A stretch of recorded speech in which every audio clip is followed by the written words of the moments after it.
Greetings. What's up, family? Good to see y'all. Look, if y'all, as y'all can see, I got Cuz with me. We are here, Monday Night Review. We got some special guests with us. You ready, Cuz? Let's do it. Okay, look, Cuz been by the barbershop too. Got the fresh cut. Look, we ain't playing Classic Week. We're gonna let y'all know. Got our friends from the Fang Exchange. Got Ashley and Tashay with us. Hey y'all. And from What's Fat up, Mouth ladies? Sports, got Troy with us too, man. What's going on, Troy? Thank you. Thanks for having me. Man. So, got another win. Rattlers are almost 500. I don't know how you feel about that, but we are 500. We are 500. We are. Oh, yeah. Don't feel like it. and we're going against the Bethune team now. There's needs to win this game to get to 500. Yeah. Man, perception's everything, right? So, coming out of this game, though, how y'all feeling? How did y'all feel kind of after watching the game, maybe rewatching the game, and kind of, just getting that 24-hour rule, if there's a 24-hour rule, because it's Classic Week. So, as soon as the clock went off, it was time to be petty with the Wildcats. Absolutely. Hey, I'm gonna let somebody else go first on this one. I guess I'll go. First off, I want to say I didn't start. They did. I want to make it clear. So, this week was an interesting watch. I'll tell you that. It was an interesting watch. I will say this game had me on my seat, but a different type of on my seat. I wasn't sure if I was going to throw my laptop or cuss and scream outside. The good thing is that I got my own little man cave outside the house, so that blonde-haired lady don't have no issues with me. But it was it was interesting. We'll talk about it later, but what the stats told me and what I saw have me confused. I'll go next. Yeah, go ahead. Yeah, I'll go next. And I'm just gonna sum it up by saying this one thing right here before we get into it. Every week I say I've never felt so disgusting about winning, and every week it gets, the intensity of that statement just heightens. Every single week is a worse win than the former. It seems like, for me, and this has got to be on this season. It was the worst win. And, it's hard to say that about winning, but that's every week has been that for me, that we've won. There's never been a week that I felt like, man, we won. This is good. Every week has been increased levels of just nasty work. That's all I have to say about it. That's all I have to say. Every week. Yeah, I'll definitely say I think I got two, maybe three words, and they kind of all start with the letter C. Confused, conflicted, cardiac. Really. It's just like I think that we started out of everybody. I don't even know what to say, because you win. So yes. A lot of people that walked away without a win. So we have to be happy on that end, but it's also just confusing. And then even the stats, your eyes tell you one thing, the stats tell you another, and you just out here like, I don't even know what to think. Yeah. A win is a win. And we happy for a win.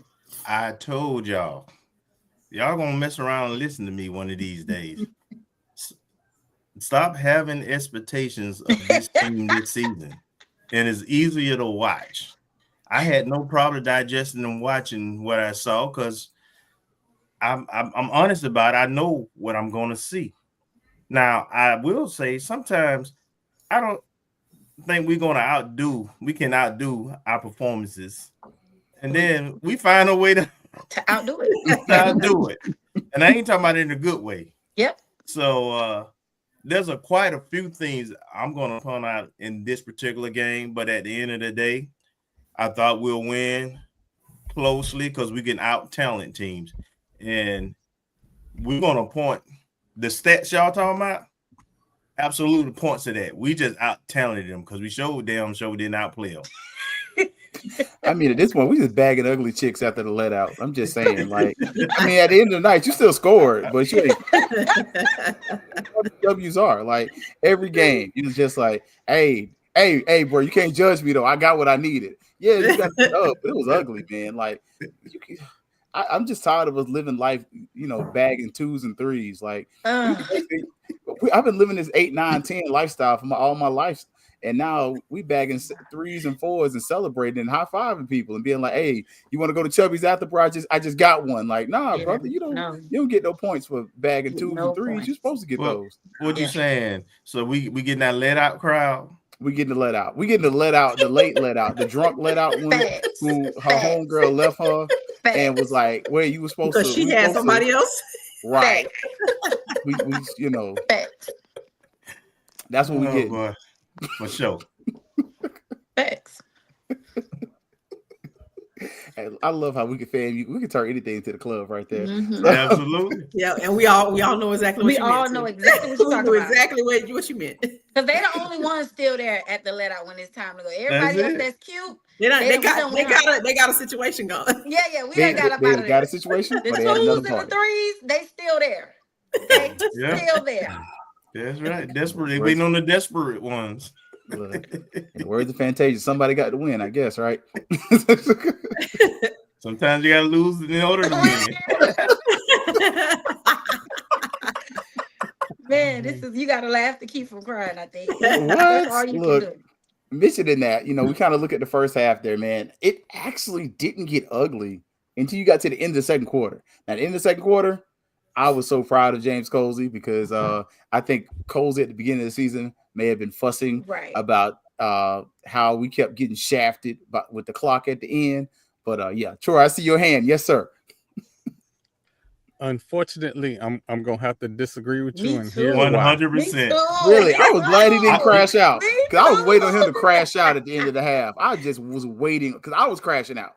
I ain't gonna lie to you. I was glad it was just me upstairs. I was crashing out. And y'all saw in the fifth quarter, I'm like, how they got an extra down and the clock ran out like 3 times? Yeah, I was confused and about you that. rolled the clock back like it was Walmart. Like, what the heck? Yeah. We have been out of this hoping. nightmare is what I was saying. They keep adding seconds on the clock. Get me out of this nightmare. I don't want to complain about SWAC officiating. Nah, you could do that. But they ain't gonna find me. So ugly. Trash. That's ugly. I heard somebody say send them back to Little League so they can mess up their game. Don't do that to little kids. Don't do that to them. Child abuse. Child abuse. Exactly. So I disagree. I'm with Troy. I think from quarter 1, 15-0-0 trash. Immediately. It was just Sorry, that's my little person. That's good. Okay. But I just did not. I actually think it got better a little bit towards around the third, in the third to the fourth quarter, whatever, somewhere around there. But first quarter, I was like, oh my God, because I predicted us to win. I said we would win. I said it would be close. I said that Alabama A&M would probably score the most points that they've scored. Also, I said all those things, right? But I thought we would look a little bit better. I was actually, if anybody knows, I was kind of concerned about some of our players. I thought that they might have been not feeling well or something. Seriously. And everybody was like, but I was very serious. I thought that they might not have been feeling well. And it's something like, RJ couldn't get his footing together. He was slipping a lot. And I was like, man, something is up. And then Cozy goes for 2 and I lose my. There it is. I lose my hat's over there because I was gonna throw it. That was dumb.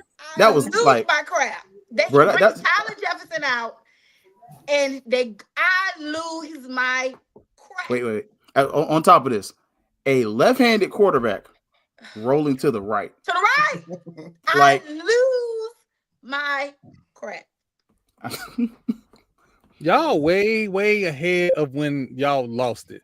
I'll tell y'all when I lost it. All year long, I've been praying and hoping for a turnover.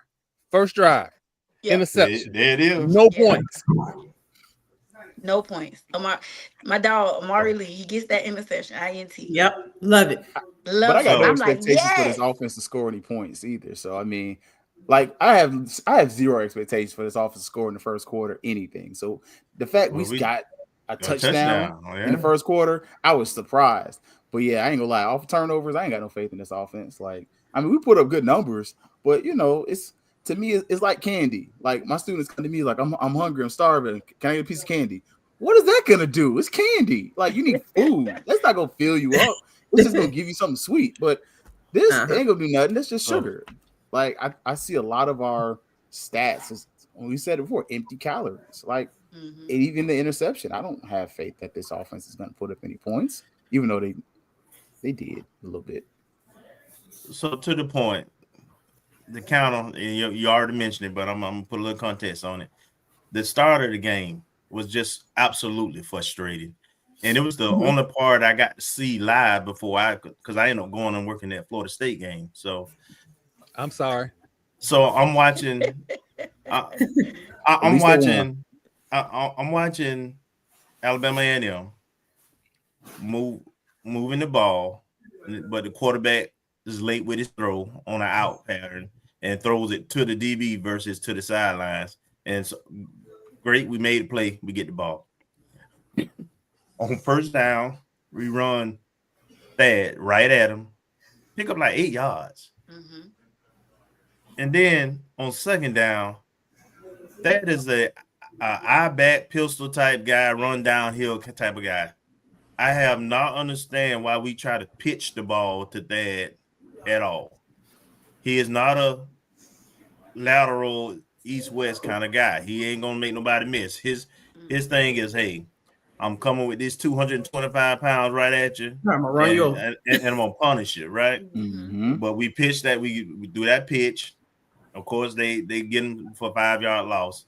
Then on third down, we at like even with the loss, we at the 32, somewhere around there.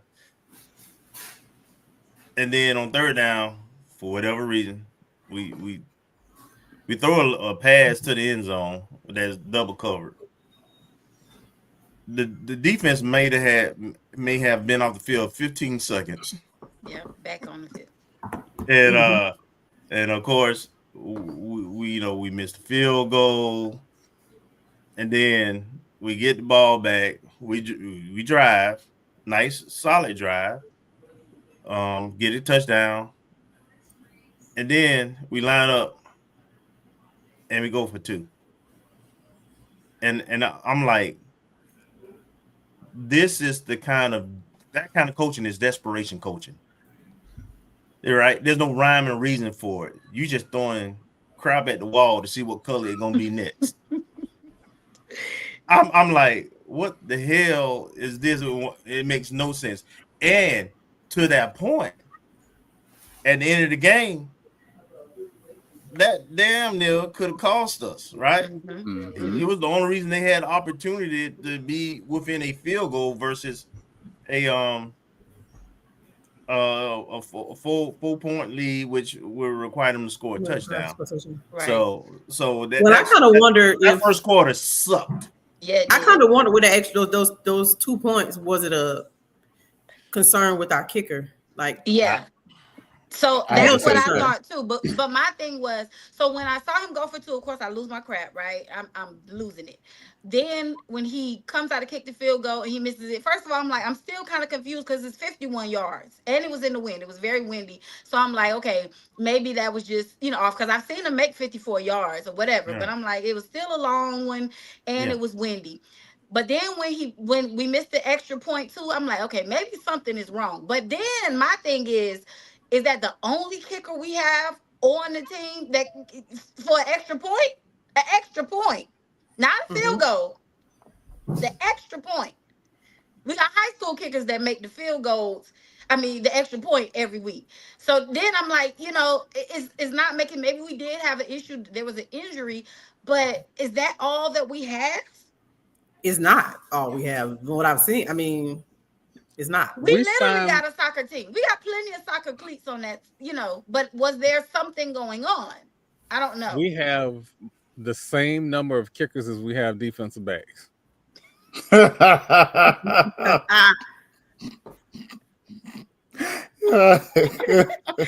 we know we have those in abundance. Okay. Oh goodness. Hey, we got one more. Come on to the family. Come on, join in, cuz. What's up, man? Joining us too, man. Hey. What's going on? Oh, My bad. It's going good. I completely forgot what tonight was, and then between talking to insurance companies and getting malpractice insurance and everything, it's just We understand. Good, We man. understand. Yeah. We understand, Doc. Notification went out late too, so We that's on me too, understand, Doc. Doc. So we're actually still talking about that first half, as hard as it is to talk about. We talked about the decision to go for two and roll to the right with a left-handed quarterback, which I'm pretty sure none of us understood.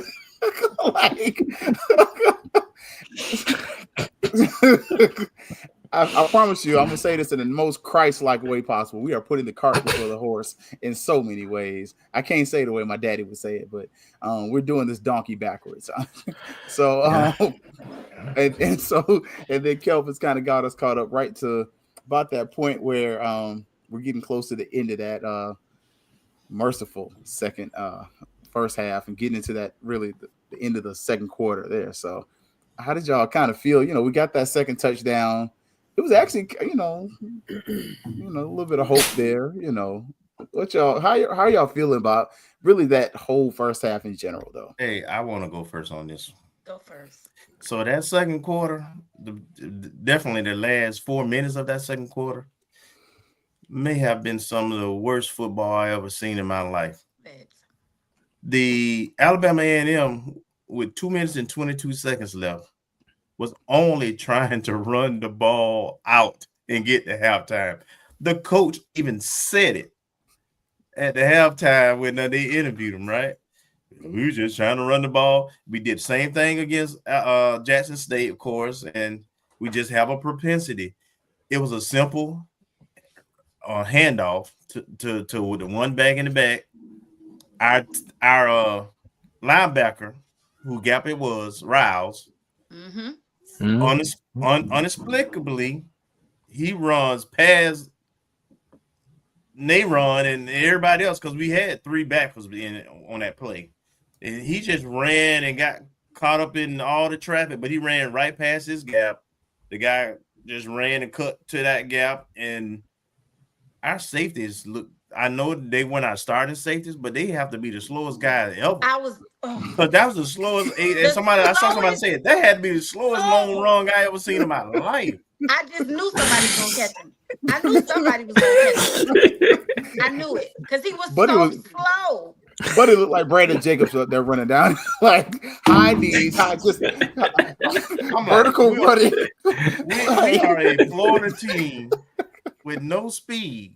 I mean, he ran away from him. I'm talking about running them down, man. And then, y'all, somebody else go. Y'all got my first going. I got my first going over. No, but what got me though, and that's why I said for me, I was proud of Coach for not crashing out on the refs because I was already done with the defense. This is another game in the first, going into the end of the first half. You get up 100 yards. I get he gets an 80-yard, but how tissue paper soft is this defense where we're the doorknobs of the SWAC. Everybody get a turn. I'm sorry. You can't just be. You're supposed to have some self-respect about yourself. I just don't understand how we just getting turned around and just did any kind of way. I mean, pull up your pants or something. And then RJ brings us right back down, right? We take the Mr. lead. Reed. And then again, the running back does the same thing again, but he bounces it outside. The corner is right there, and he want to hug on the man's shoulder. He's spinning right off it, and then again, where's our safeties? The dude go like 35 yards, and then of course they're gonna call hit out of bounds, which was very questionable, and puts them in field goal range. Then they throw the ball to the tight end in the middle of the field with like 7 seconds left, and some kind of way they figure that it's a second left and let them kick the field goal. But the fact that our defense in 2 minutes and 22 seconds give up essentially 10 points, man, it just and that's with us scoring. Yeah. It's crazy.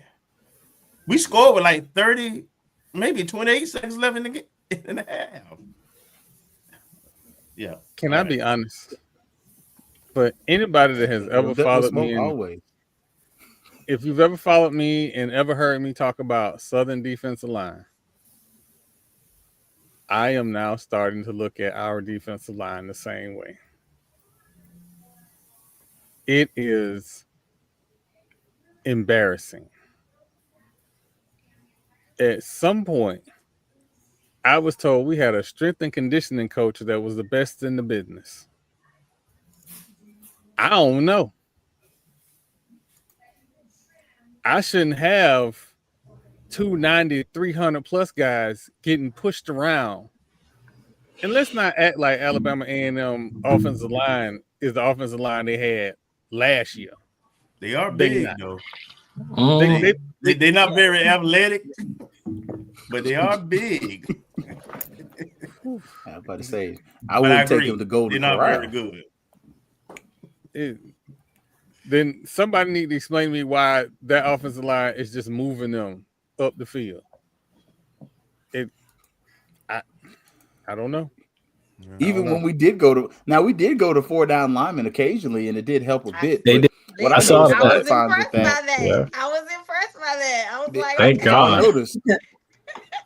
Yes. I was like, yeah. When we run that 3 down front, that dude crashing on the end, he gonna miss that tackle every time. Every time. That safety, he gonna come up there, he gonna hit him, he gonna hit like this, he gonna fall down straight. Like it's the same. We miss so many tackles. Like I just don't love it. Yes, sir, Troy. Come on in.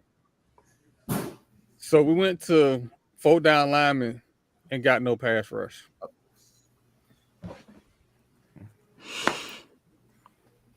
And then when we blitzed in obvious blitzing situations, and they called a screen pass on multiple occasions throughout this game. Almost like there is a tendency. Hey, the reason why we sound the way we sound, even though we won the game, is because let me just run this down right quick. Alabama A&M had 460 yards of total offense. They were 11 of 18 on 3rd down conversions. 11 of 18. Yeah. They had almost a 10-minute advantage in terms of time of possession. They had the ball for 34 minutes and 37 seconds. We only had it for 25, 33. When you got stats that lopsided, they had 227 yard passes to 233 yards rushing, very balanced. It's like you look at them stats like, how in the hell did we even win the game? Right. Because when you get dominated time possession, yards, 3rd down conversions, we were only, on the contrary, 2 of 9 on 3rd down conversions. Yep, bad. It was bad. And it was into the 3rd quarter that we were still had not converted on 3rd down. My point, some kind of way we out-talented they but because we did not outplay them. Yeah.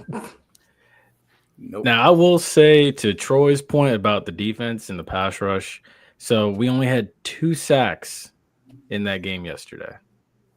2 sacks. 4-man, 3-man. That's not good enough. That's not winning football. That's not it's inconsistent is what it is. It's just like if you can't get home, and it's obvious as day, you're not going to get many interceptions unless you got ball hawks back there. Right. And to your point, I don't know if it's a fair criticism for us to really come down on the secondary like this when the defensive line ain't doing worth a cuss. Like, honestly, no secondary is going to be good if the defensive line is not doing much. Granted, they have shown that they can extra suck at times this season, but when there's not a lot of pressure on the quarterback, we're also seeing that they're kind of getting left out there. So, I don't know, just kind of watching that, whole first half. Just trash. To that point, and I hate to do it, but I got to. If you watch the last 3 or 4 games, it's the same 2 numbers in that secondary. Yeah. I've been saying that all season. They are being targeted. Yes. Just 21. They don't throw. They don't like throwing to TJ Huggins. No, no, they don't. It's 2 numbers. We know who they are, and they keep making the same daggone mistakes. Though that's my thing. Mm-hmm. One has a problem. He got bad eyes. Right. He look in the backfield. He look at the quarterback. He get influenced. He get beat a lot. But it's just bad eyes and technique.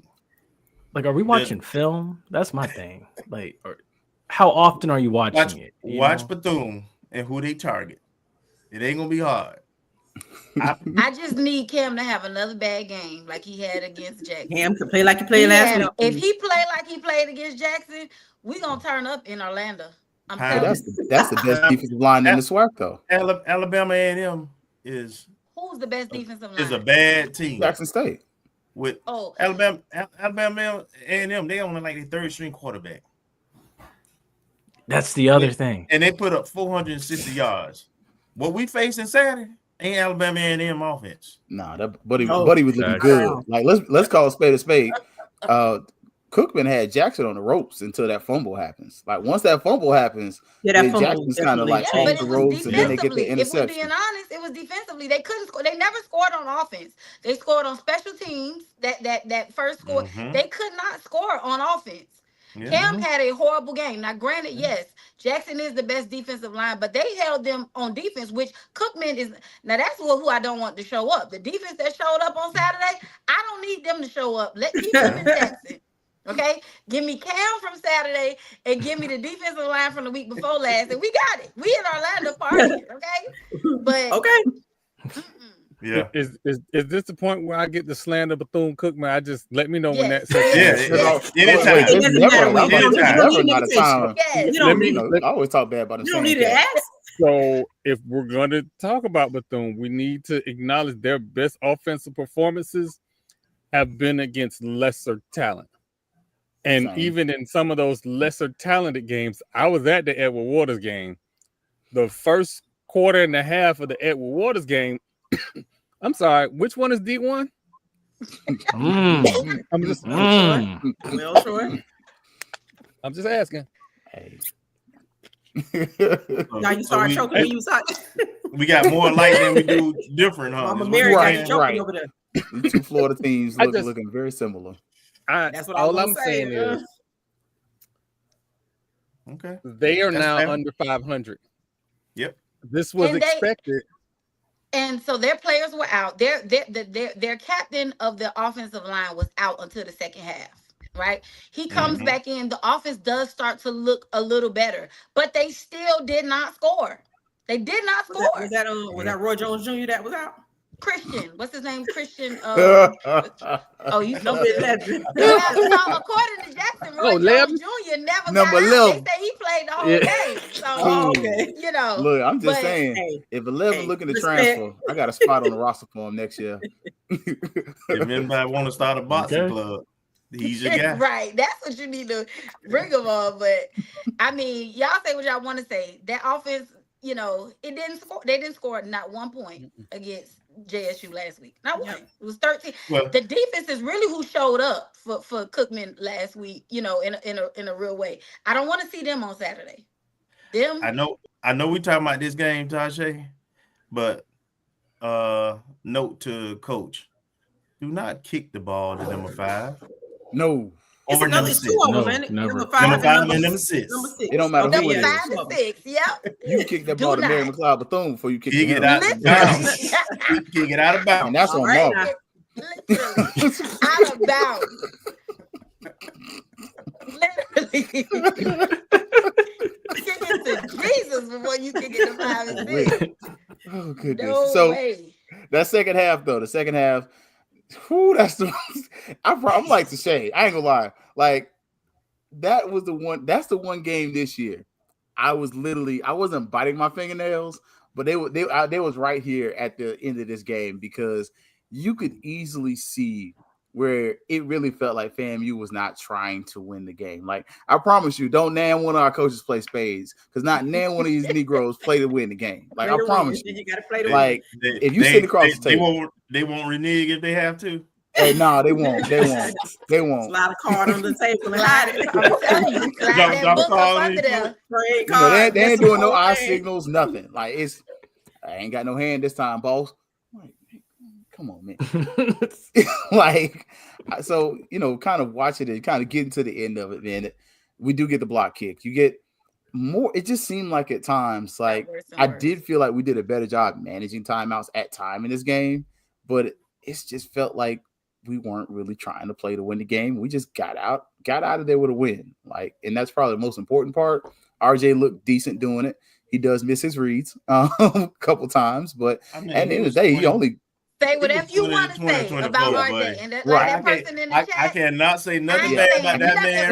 Did Cam go 20 for 24 for 299 yards? 81% percentage. I think not. Yeah, so I don't want to hear it. Look, he had a good day.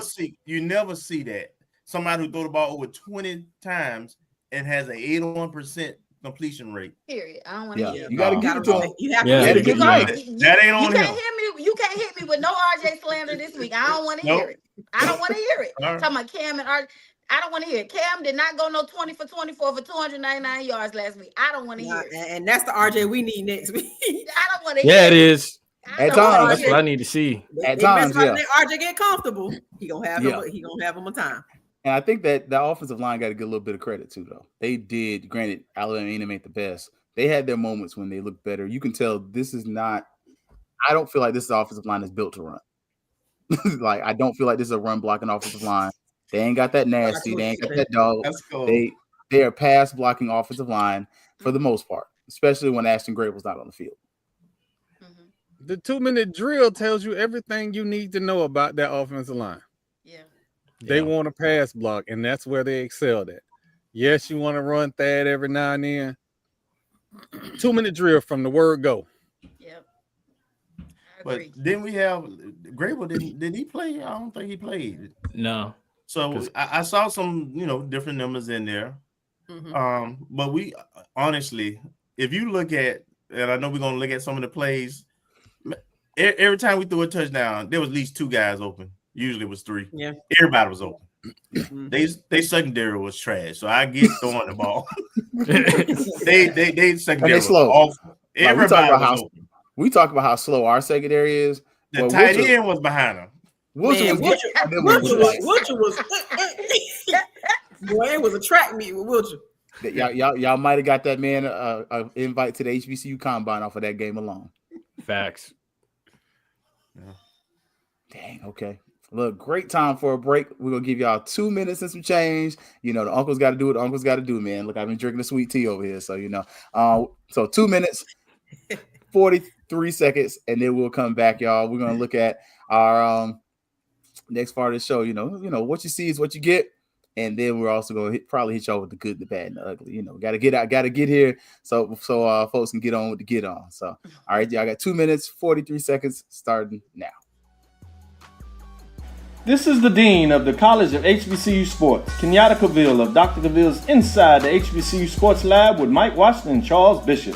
Come mix it up in the lab where the course lecture is in session every Tuesday from 6 o'clock p.m. Central Standard Time on Facebook Live, YouTube Spreaker, or the BCSN app, as we discuss all things about the HBCU sports culture, including exploring the week that was in the sporting HBCU diaspora, as well as the upcoming week of HBCU sports. With me, the Dean, the College of HBCU Sports, on Dr. Cavill's Inside the HBCU Sports Lab with Mike Washington and Charles Bishop. Course lecture dismissed.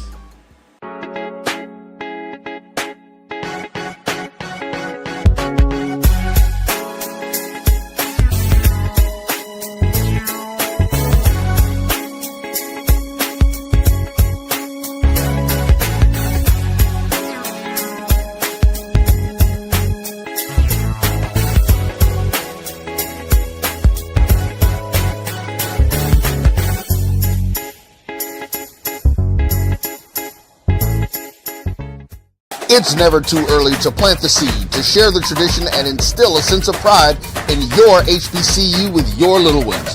HBCU Pride and Joy Children's Boutique helps you share your school spirit with a wide selection of adorable kids apparel and accessories officially licensed from your favorite HBCU.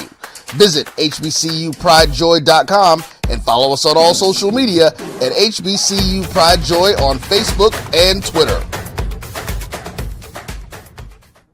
For over 30 years, HBCU Image has been more than just an apparel store. We've been a movement, a statement, a legacy. We celebrate the pride, the purpose, and the culture that make historically black colleges and universities legendary. Whether you're a student or a lifelong supporter, our gear lets you wear your HBCU story with confidence and style. Because when you wear HBCU Image, you're not just wearing clothes. You're wearing culture. You're wearing pride. You're wearing purpose. HBCU. College football fans, the Cricket Celebration Bowl is celebrating 10 years of crowning an HBCU national champion. A champion will rise at Mercedes-Benz Stadium on December 13th as the MEAC and SWAC champions clash in Atlanta. Join us for championship football, interactive fan experiences, and iconic marching bands. It's an HBCU family reunion that you don't want to miss. See who will be crowned the next HBCU national champion. For event and ticket information, visit thecelebrationbowl.com.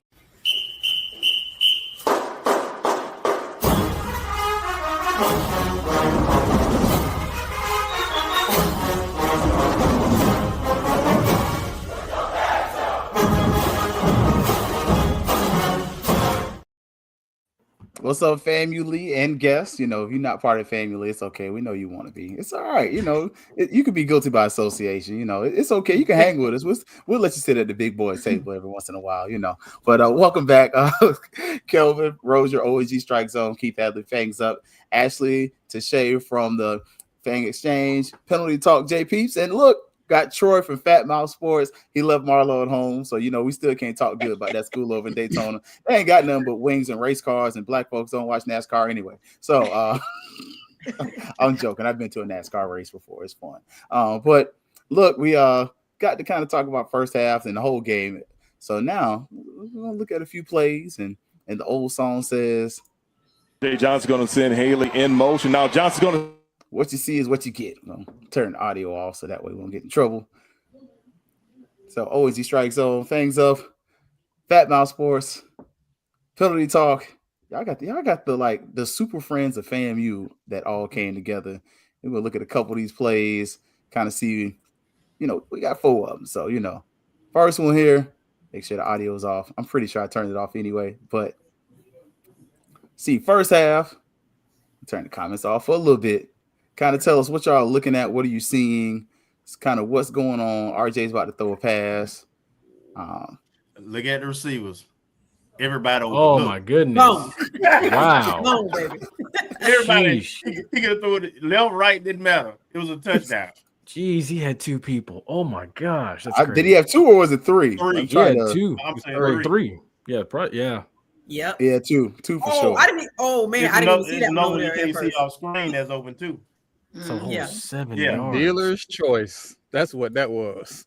Oh my goodness! It don't get no better than that. When I say that was more than I thought. Secondary was trash, they secondary was trash.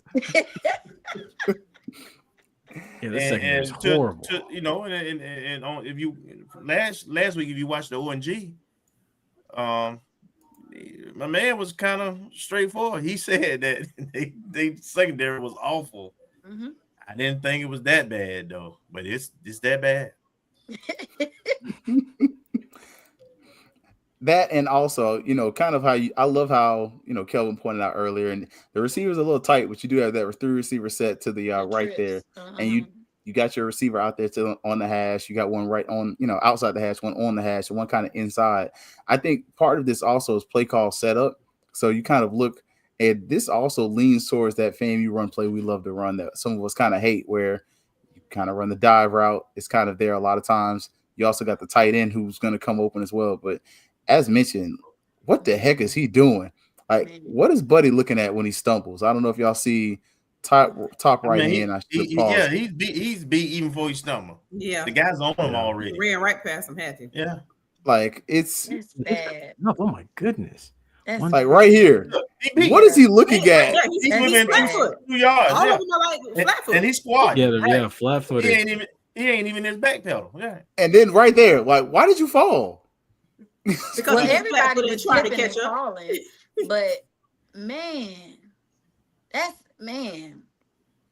Yeah. If you go back, I know Thad didn't have the game that Thad normally have, but that blitz pickup. He still averaged 5 yards a carry. We just didn't give it to him enough. I wouldn't have never gave it to him with that secondary. I'd have aired it out all game. That would have been running routes. What they gonna do? Ooh, is that That is is a that good cut block, pickup. though? That's Is that a legal Thad. block? Mhm. That's legal. Okay. Nobody's engaged with him. Yeah.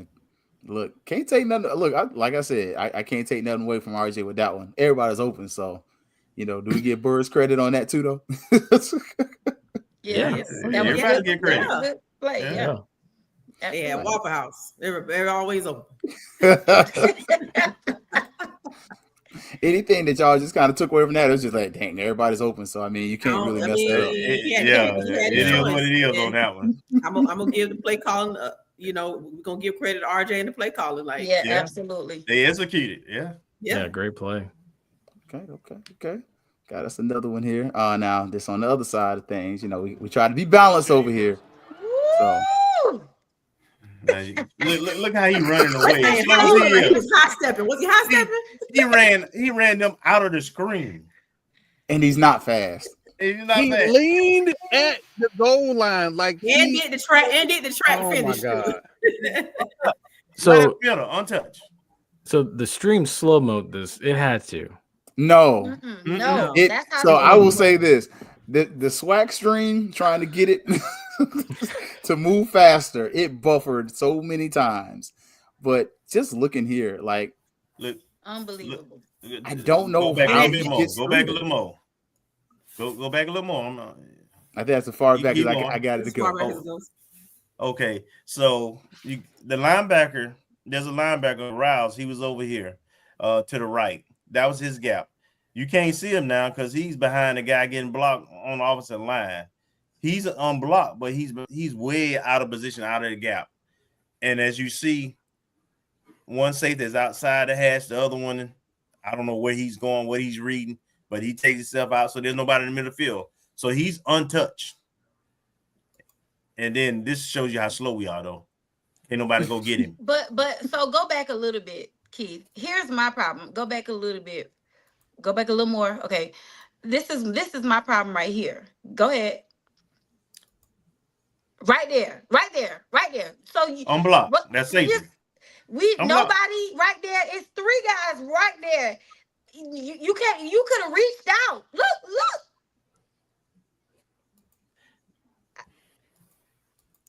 Wait, run this. He's standing flat-footed. Yeah. Run this back to when he's in the backfield. Yeah, man. Look this play right here. Look at 23. Look at like he's at some point you got to come and fill. That's his job. I know. There's nobody outside. contained. There's nobody outside. Why is he way out there? And then look how slow he is, man. You got. I think I might beat him in a foot race. that might have been some effort. He's the safety. You got the safeties, the DVs. But it was almost like they didn't want to tackle. It was like because it's three of them bunched up right there. Somebody didn't reach out. He went untouched. None of them are blocked. That's mind you, they don't have a receiver blocking them where they got to come off a block. No. They unblocked. Literally. What is did they? That one I didn't understand. That I didn't play, understand that one. What you I'm got, about to ask an unpopular question. Was that number 29 that looked like he was making a business decision? That's part of what it was. Just too. asking the question. Yeah. That's part of what it No. was. That's not There your was shoe. no responsibility for him but to go get the runner. But my did thing is 2 minutes left. You're trying to close out the half. Why don't you have your starters in anyway? They played it so simple too. Old Vince Lombardi, seal here, up in the alley. They were not trying to score. They were just trying That's to what run that the man clock. said. That's what he said. Sam Shea said that. Yeah. Like at all. And look, yeah, no, I can't let them get away with this one right here. We did kind of skip it. I thought I had it on the what you call it, but I'm definitely not gonna let you slide off this one because we definitely we talked about it enough. Let me make sure. Yeah. Sorry, I'm gonna let you slide on the penalty conversation, but let me make sure I found it and I got it for the 2-point conversion because yeah, that can't be that. Like had a little bit of trouble with his foot. So that's the touchdown. That's the touchdown. Right before. But then right after it, you're gonna get the 2-point conversion here. Tyler Jefferson, under center. Is he under center? No, he takes the snap. First and foremost, there's nobody in the backfield, which is I'm fine with. But the receivers don't do anything. No, they looking. You stay. They don't even move from the line. But I guess Like, they say it wasn't going my way. Who's out there on the far end blocking? That's what I want to know. Nobody. So you got two. Because that's true too. You're right. Because the man who made the tackle is the defensive end. Yeah, he's the only one on the outside there, and we walked somebody over there. So we actually have the numbers for him, but I don't think nobody was engaged him. Right? You got two guys over there that I'm willing to bet are 260 plus, and nobody clears out. I think those are special team. I think those are kickers. Are you talking about? I'm talking on the far side up top. End. Okay. Yeah, and it's like you have two guys that are like 260 plus. Nobody clears out that small DB. Yeah. Troy got his hand up. I can't wait to hear this. Yeah. I was gonna say, go ahead, Troy. Little baby, this gonna answer your question. So all season long, people kept hollering about, let's get Tyler in the goal line situation. If he is not a dual threat in goal line situations, you will get this. Well, that's what he was. That's what they were trying to do. They were trying to side. They were trying to run it. But my thing is, why even show this right now? At this point of the game, this is the first touchdown, first quarter. Literally. Why even show that? I didn't understand. And you're running him to the wrong side. He's a left-handed quarterback. Do you not know your personnel well enough to know that? Granted, they may not know that he's left-handed, but if you at least take one of those receivers and move the ball to the left and then put them out there and send 38 and 36 and 38 at least on some fake route. So my assumption, actual receivers there, then that's a real play.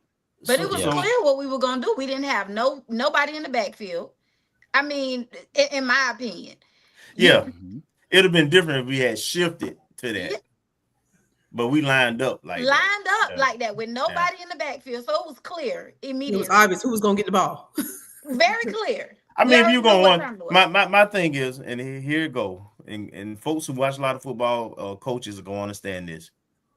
If I'm going for 2 and I'm running a Wildcat, I'm gonna have my starting offensive line in there. I'm gonna have my offense in there. Yeah. Why the hell do you have your kicking team in and you gonna run Wildcat and go for 2? Yeah. I don't understand that. That makes no sense. I mean, he got 63 in there. He got 54s in there. 54, 62. He plays a bit. Tim, none of us know that part. We're all trying to figure that out. You got the kicker in the holder. You got a receiver on the end who was, those guys, where we were running to, those guys ain't used to blocking. No, it's bad personnel. Not at the line of scrimmage anyway. Mm-mm. And it wouldn't have mattered. They talking about all the field, the field that he didn't use. It wouldn't have mattered because he didn't have nobody was gonna block for him to get in. So it would not have mattered. Nobody was blocking. And like I said, it's bad personnel, bad ingredients. Like how you gonna make chicken salad out of chicken feces? And player wise, not saying the players suck, but for the player trying to run, you gave him bad ingredients. You did. He can't cook with this. No. You so smart, you're stupid. That's the saying. Yes. Yeah. There you go. Bingo. Outsmarted your darn self. Keep it simple, stupid. Yeah. He was darn from the outset. Look, he was never gonna make it in there. Look, yeah, the whole team is there. Yeah, that whole side. Did we block anybody? No, that's what I'm saying. Yeah, we did. But all the field he had, he wasn't gonna make it. Look, the whole team. Look at everybody. Everybody went right over there. Like they blocked, but if you kind of they lost a lot. They didn't get. They lost a lot. They got blown off the ball. Yeah. They lost a lot of scrimmage. Run that back. Yeah, like from the beginning. If you look at it, kind of the two guys on the far side out there, 62 and whoever that is opposite of him, they're slow to fire off as well. Like Alabama A&M's already coming. They're slow to get up and get out of their stance. Yeah, because that's not. I don't think that's what they're not used to doing. But it doesn't. It looks like, honestly, it looks like you just threw him out there, and this looks more like a field goal formation than it does an actual like regular play call. Like, look how the guys are both kind of flanched out right there, especially your tight end guy. Like, they look more like they're really trying to set up a field goal or something like that. Well, that's the kicker in the holder out there. Right. That's like personnel that's wise, why they ain't blocking and doing nothing. They don't know what to do out there. They don't. So do we know why they're out there? No. Troy said no, nobody knows. Because there's no deception in this place. So absolutely. That's why I'm asking, because it just looked like, yeah. Okay. Yeah. You're just doing something for poops and giggles. that one, I don't understand that one. 52 in the first quarter, just kick the field goal. Yeah. I didn't understand that. Now this one right here, RJ's about to run in on this play. Oh, he took a shot though. He did. He missed his read.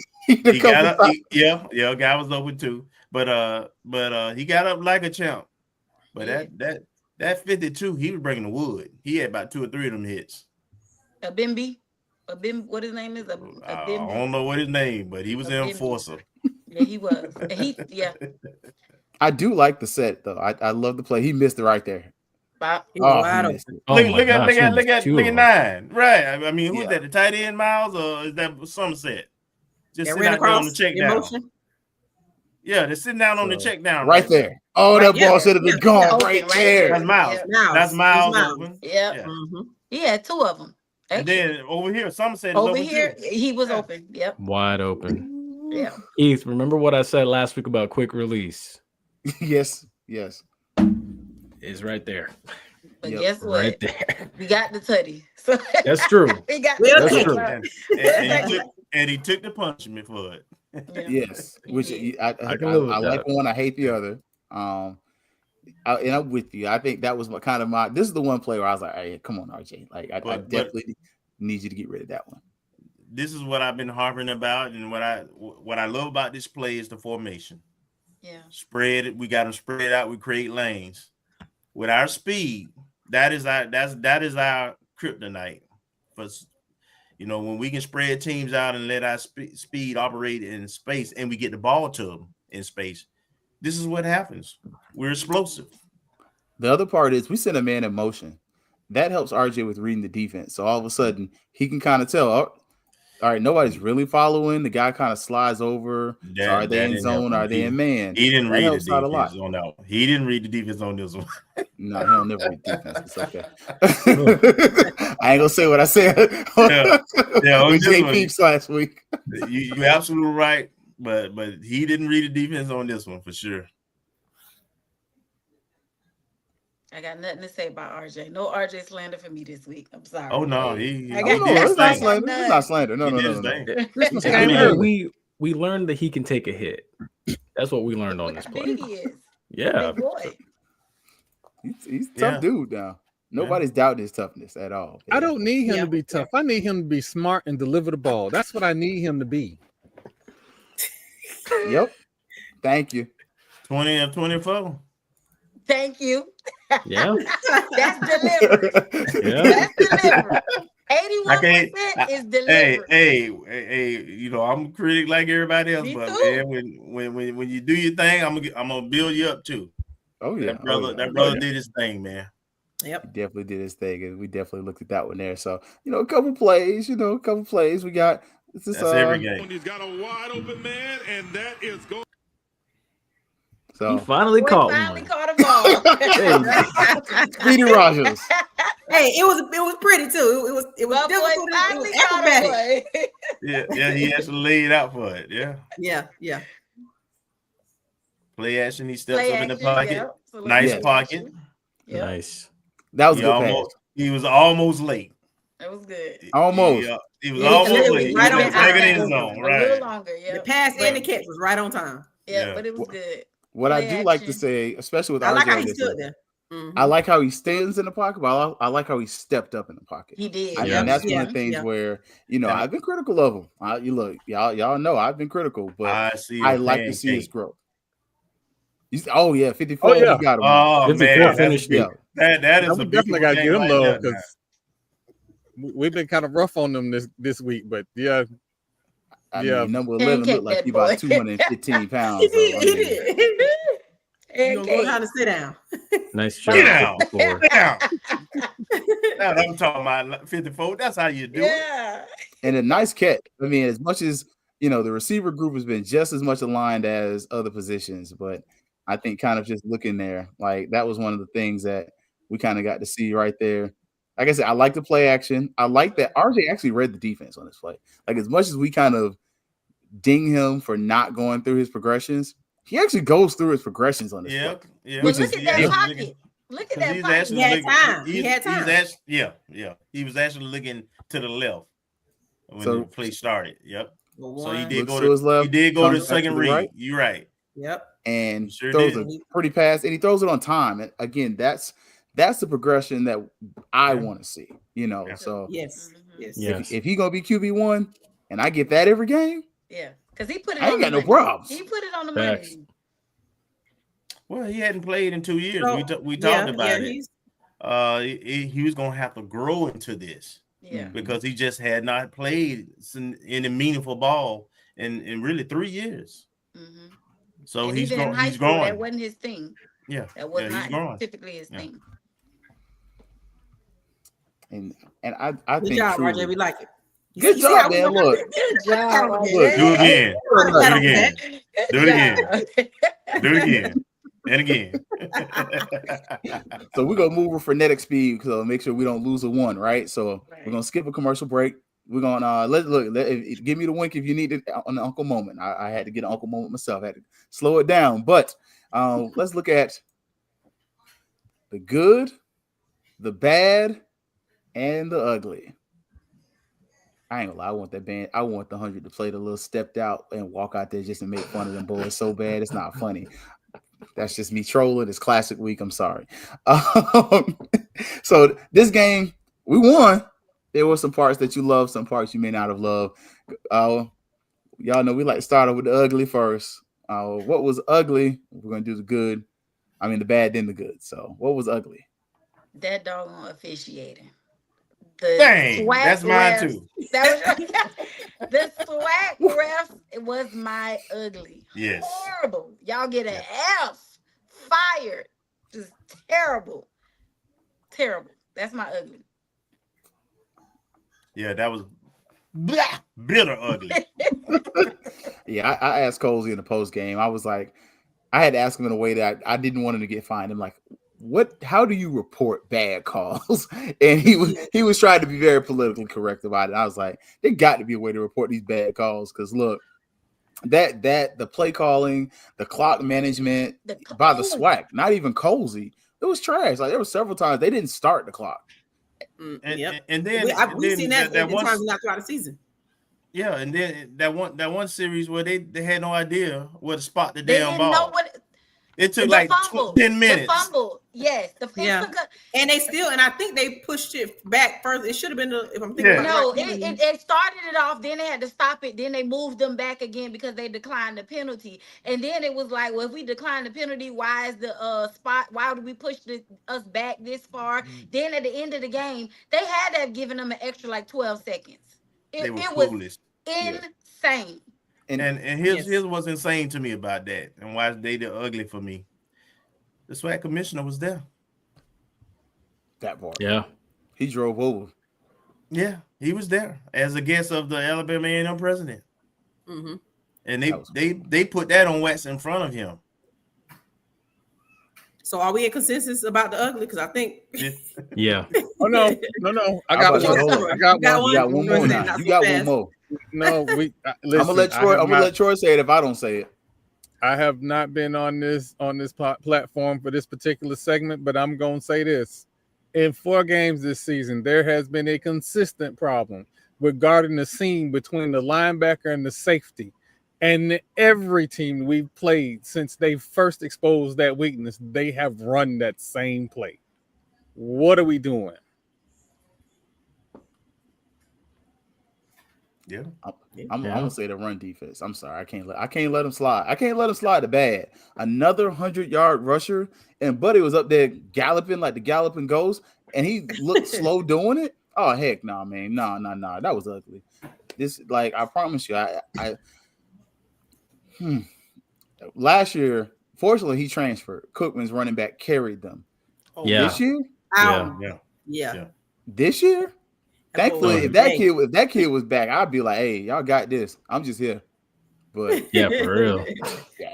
That was Dennis Palmer. That was his name. Yes. Yeah. I think he transferred to Troy or bad something. boy. Yeah. Thank God. He is. He sure is. Thank God. Okay. Anybody else got any more ugly, or we good to move to the bad?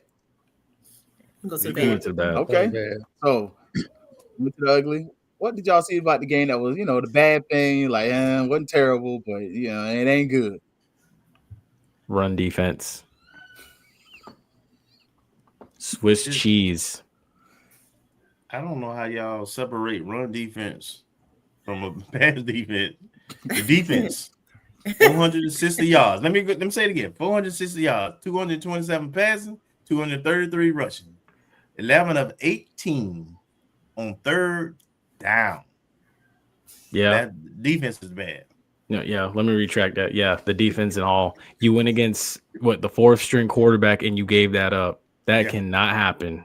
Yeah. 2 sacks. I believe I said 2 sacks, right? Yeah, earlier. 2 sacks. Yeah, 2 sacks against a 4th-string quarterback. Like, yeah, no, I agree. Miak fan, what run defense?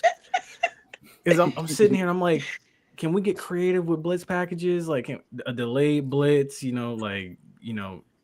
anything, something, a twist. You don't like to run that. Man, please. Yeah, I got a new name for our defense. The Sunny Delight defense. Yeah. So I'm gonna go. I got one too. Tearing the defense up enough. I'm gonna go another way. Don't take another mine. way. I'm gonna go She gonna another take way. mine. No. I doubt it. Probably. I doubt anybody's gonna say anything about this. Bad for me is the marching 100 not traveling right to Alabama. That's 100. A problem for me. That's bad. That's bad. The marching 100 didn't travel last week. They did. Come on. It's Alabama. We in the swag. We have to travel. You got to travel. You got to start traveling. Yeah. You got to. That's bad for me. But to Alabama, that's unexcused. Baton Rouge and all that, I understand. But Bama, go ahead. I never played devil's advocate. Did they bring their band last year? I don't care. So apparently not. What I'm saying though is the 100 has gone up there the last 2 times. And that was at the end. Remember, we had to reschedule the game. It was at the end of the season, a rescheduled game, right? Right. Because of the hurricane. It was the weekend of Thanksgiving. Right. Yeah. That's unexcusable. It's inexcusable. And we had a basketball game across the tracks that the 100 didn't go to. Right. Yeah. Yeah. Absolutely. They gotta catch some heat. I'm with you on that, Tasha. Mm-hmm. They gotta tighten up. I know they do a lot, and blah blah blah blah. Yes. But they got to do a lot. That's come with the turf. Okay. Well, my bad is special teams, and they just literally went from like the best. I'm not like I can't it just fell off. For whatever the reasons are, there are obviously some uncharacteristic things that we've seen this season happening, but in the kicking. Let me be clear. In the kicking, because I saw you, I felt you. So I'm gonna have to give them my bad. As much I love you, Porto, but yeah, it was bad. It wasn't well. It They wasn't get well. grace and mercy. They've been saving us all season. Yeah. I never They get have, mad. but it still Miss, was. And then miss nobody act like field those play goal, call, those play. block field goal. It Look, No, was. we got a lot. 2-point conversion. Yeah. Look, special teams. Yeah. Yeah. What you got, Troy? So, again, I'm looking at it from TV and what I'm seeing on social media. So if I'm wrong, I'm expecting J Dot to correct me. But from a million miles away, Alabama A&M students, where y'all at?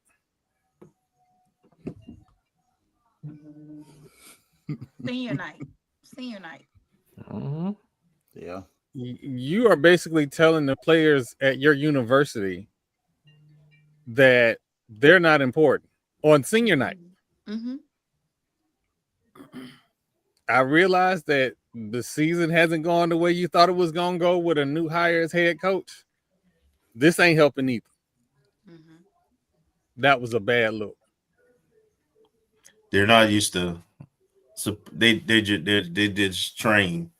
They're not used to going to games. I would tell you, outside of their homecoming game, I don't care who they play. You don't generally see them.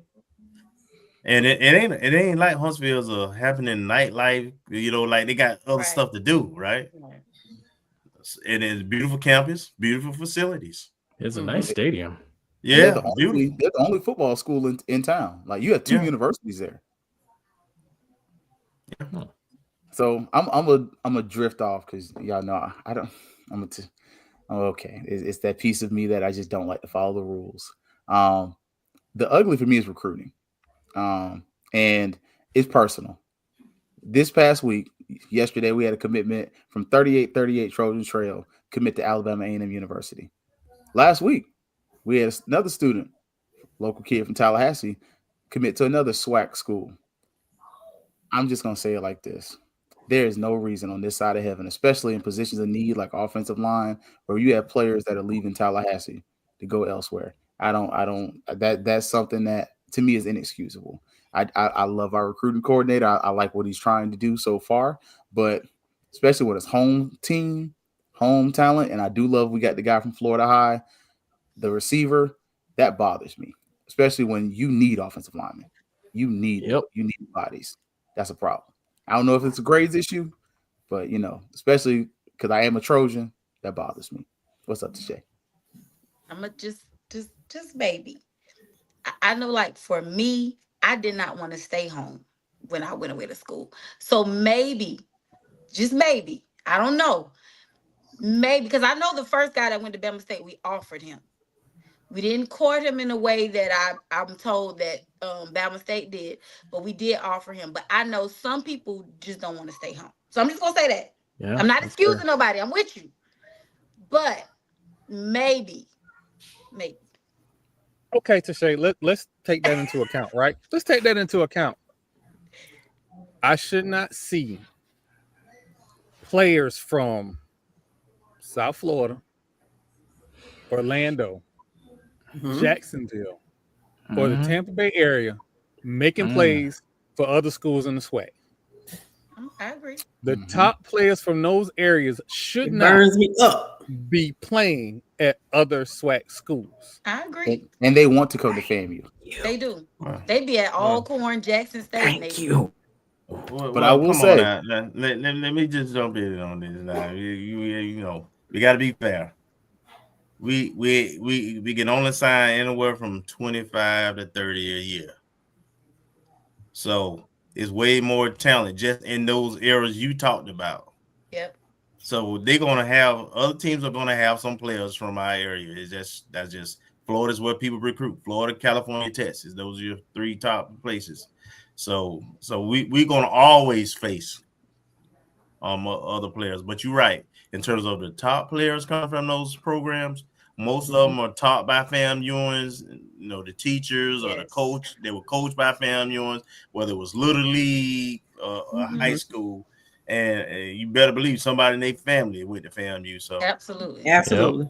So I agree. We have to make it a priority with the state and with local. And I think, we ain't doing a terrible job of it. but you know, we are paying attention. Let's put it that way. Especially with a lineman. That's what bothers me. A lineman from Lincoln High School, when you need offensive linemen, that to me is what really grinds my gears. I let quarterbacks and a lot of skill positions go, but when you need O-line, D-line, that bothers me. I saw 3 defensive linemen because I try to hit up at least one high school game a week. So it's like in the playoffs now.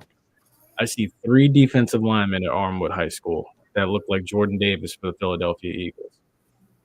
I just need to know. I know I'm not going on these recruiting websites I'm looking, but have we even like just shook their hand, or have we even acknowledged them, or tried to get in contact with them? You know, but I just wonder. I'll just say this. You know, it helps when your coach, your recruiting coordinator, when they have local ties. Willie did so well because he was from the area. He had ties with a lot of the coaches and people in the community, and so did Reppers, Devin. Yeah, Devin. So, and the receivers coach. So and Smitty. So they were gonna rack up with that top talent when kids went off and they weren't happy at the FBS programs, Group 5 programs, even some HBCUs or FCS. You know, this was a first choice, but they created that environment for, hey, this should be your first choice. Culture. But Kobe is from South Florida. I don't know if we are as aggressive with creating that culture right now. Culture. Cozy is from South Florida. Don't forget that. Yeah. I will tell you this. But has he coached in South Florida since he left? He hasn't, but no, I don't know. I'm not saying that he has, but what I'm saying is I have seen personally, and I know a lot of coaches personally. I'll just say at Northwestern, they say FAMU don't recruit there. I'm not saying that it's true, but I'm just saying I've seen coaches. It's some dirty stuff in there, but whatever the politics may be, that's a talent hub. Miami Northwestern and Miami Central, the bench there is starting at most schools. You know what I'm saying? All of those schools down there. So whatever it is, you know what I'm saying? And I respect Cozy. On the last offseason, I saw him. He went there.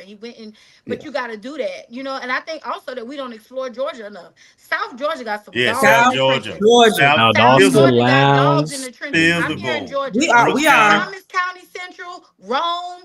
All those, the bench at Buford, the bench at Carrollton that might have to go, you know, it's some dogs in the trenches in South Georgia. We don't explore Georgia enough, and it's right here. It's right there. So I just feel like I agree with you with recruiting. I think we could do a little bit better. Yeah, I think we can too, and we also have to consider that it's an age-old thing we talk about with high schoolers coming into FAMU and having the credentials and maybe working to figure out how to get make sure that the credential part works in our favor. Because a lot of the time the dogs don't have FAMU GPA level. Yes. But you're right. Everybody's right. I think we all have a valid point, no matter how you slice it. No matter how you slice it, we all have a valid point. We just need to we need to put all the pieces to the puzzle and be like, this is why this is happening, but this also it shouldn't be happening in this manner. You know, everybody ain't got a bad GPA, you know, or not even say bad, but lower than a 4.0 or 10 that's what you need to get into FAMU.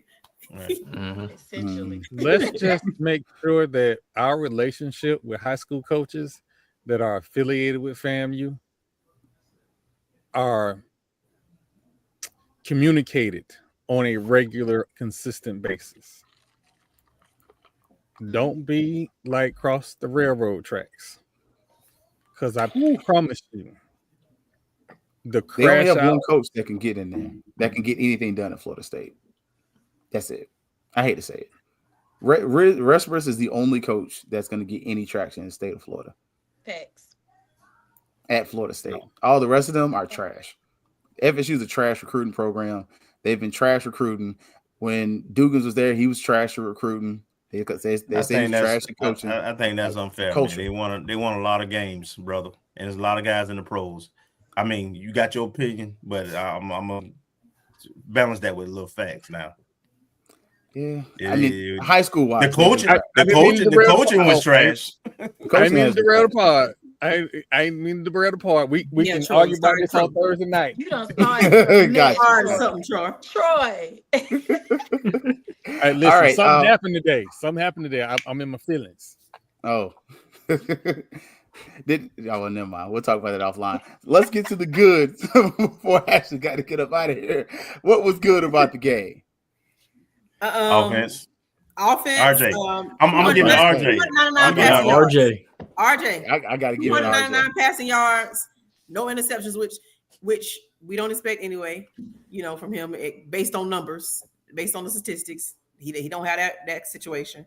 299 passing yards, put some balls in the right spot is RJ. For me, and the offense, RJ and company. How about that? I'm gonna give it to them Rattlers that traveled. It's been hard to watch, but they were out there and I can hear them defense. Y'all know I'm the coach and the cheerleader at the same time, so that gets me going. I appreciate every Rattler that traveled and was there, and we were there and we were showing support. So my good is gonna go to them fans that showed up. Okay. I'm gonna say the 2-minute drill.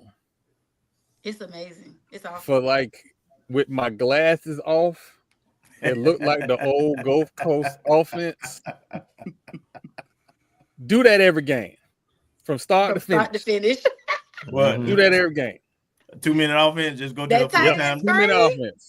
2-minute offense. Mad with you. We gotta make sure that 2-minute offense every 2 minutes. Man, listen, we gotta make sure the tight end gonna catch the ball, because Miles, he gonna do it for us sometime real good for this. Sometimes. I love you, Miles, but he'll drop something real fast. But I think we also gotta, because we bashed the defense, but TJ Huggins, I gotta give him a good. He has consistently been our best corner. I know Nayron's my favorite defensive player, so that's not even gonna be fair. Nayron's always gonna get a good from me.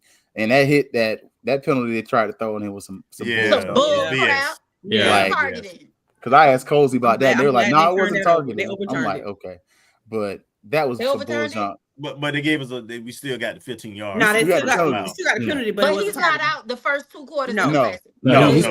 Good. I got that post game from Cozy. I was like, "Is he out?" He's like, "No, he's in." I was like, "Okay." Good. But yeah, TJ Huggins has been on an island for most of the season. He's been tried at times this season, and he's looked good for the majority of the season. So I got to give him credit. I know we're gonna bash the defense and stuff like that, but just like, hey, I got to give RJ his love. I gotta give at least a couple of them dudes some credit on defense too. I ain't bashing no defense this week. I ain't doing Shoot. Grades. It's time for some school grades. Team grades. Look. And since the Shake want to start it off by being nice, we're gonna start with the defense. Because look, she said they must be gonna get a good grade from Mr. Shea today. Nope. They get to see me after class. That's what they're gonna get. Oh, they mama. See me after class. Remediation. See me after class. That's what they get. Next. How long you gonna remediate, friend? For real. Until they get it right. Remediating for about 4 weeks now. Until they get it right. She sounds like she's social promoting. See me after class. Okay. You said see me after class. I'm going to say D. It's just a D. I don't have any explanation. Sometimes you get those grades and the teacher walk by and fold the paper and they hand it to you and it's folded down. Yeah. I ain't seen that move in a minute. Where you bend the paper in half and you just slide it on the desk. No explanations. And you knew when you took the test that you didn't really study well for it. So you really ain't that surprised. Yeah, that's what I give. That's what I give defense.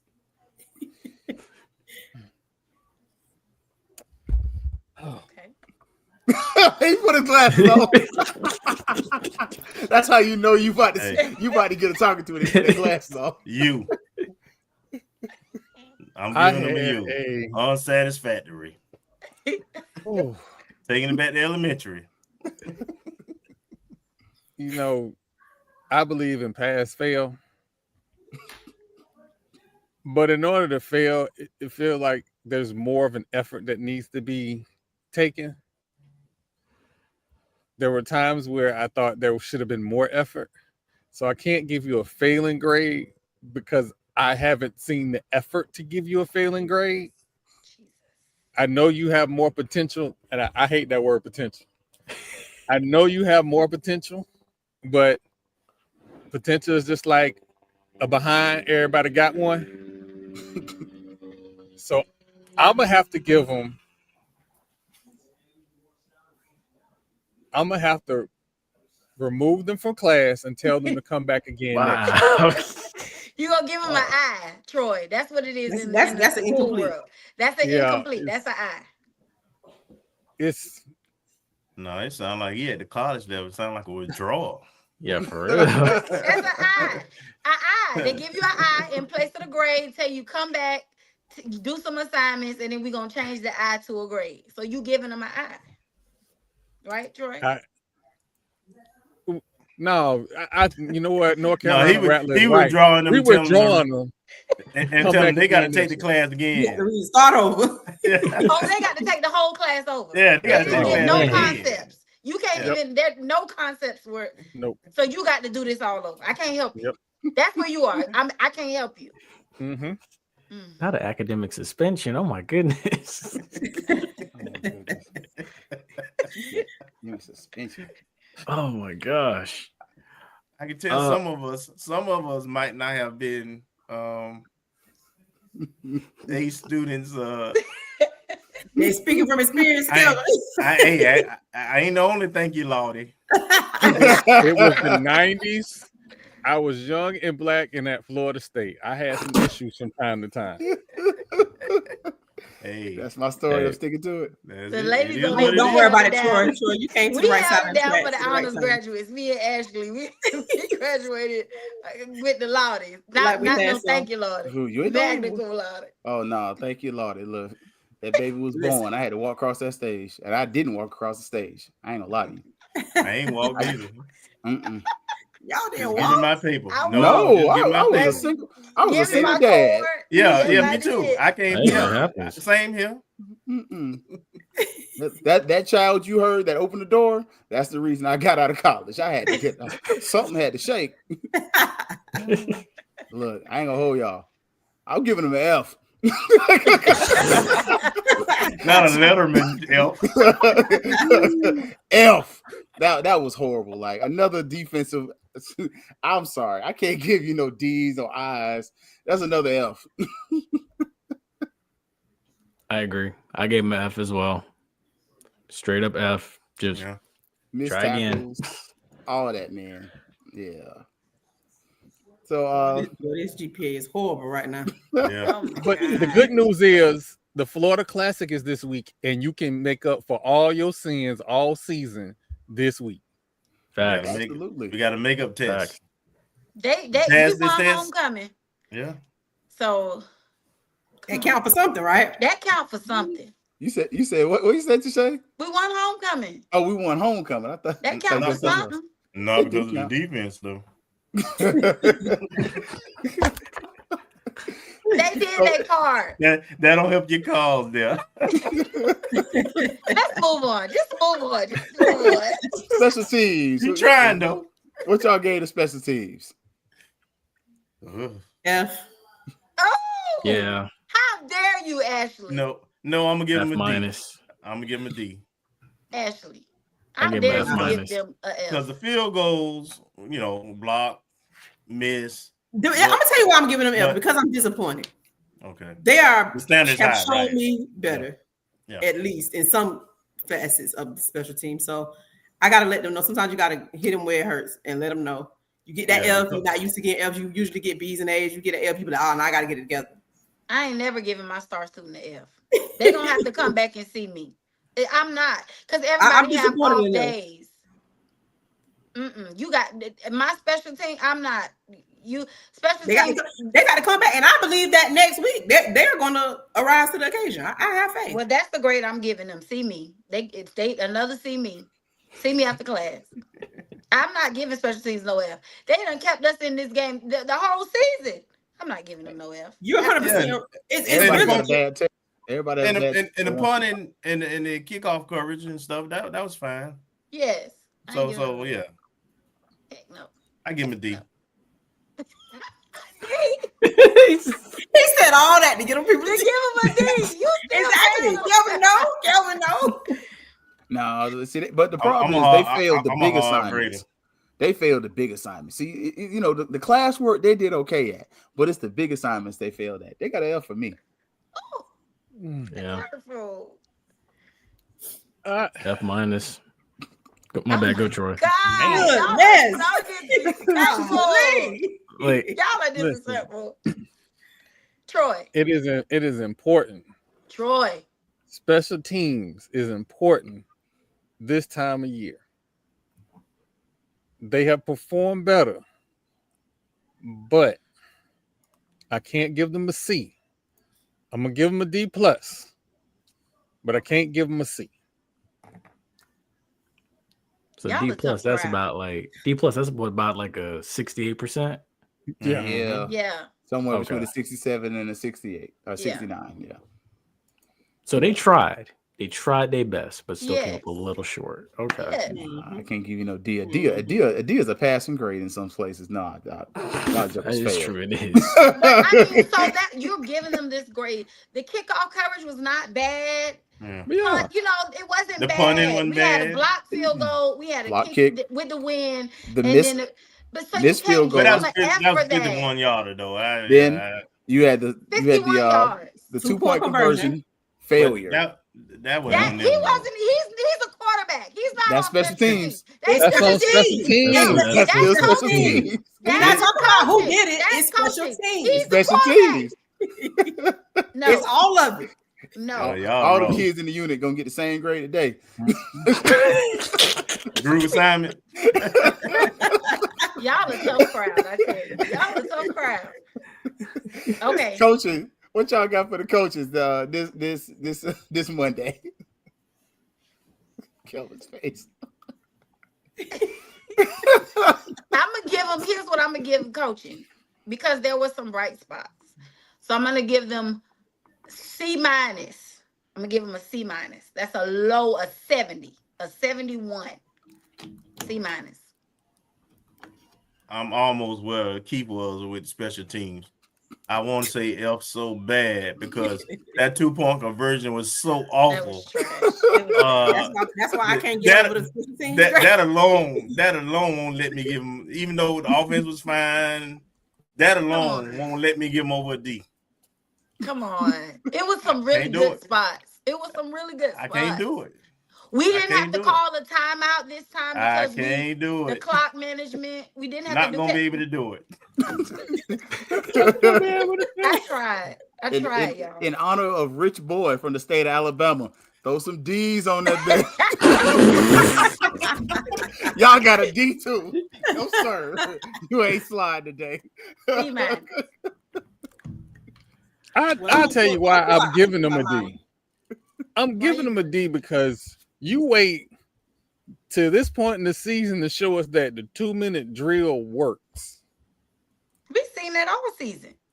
And think about it. Yeah, they get an F. All season. They get an F. They get an F. My bad. They get an F. Wait. You know why he gave him that F? Because they knew better, but they didn't do better. That's why he dropped it to the F. If you hadn't said that, they'd have got a D. Yeah,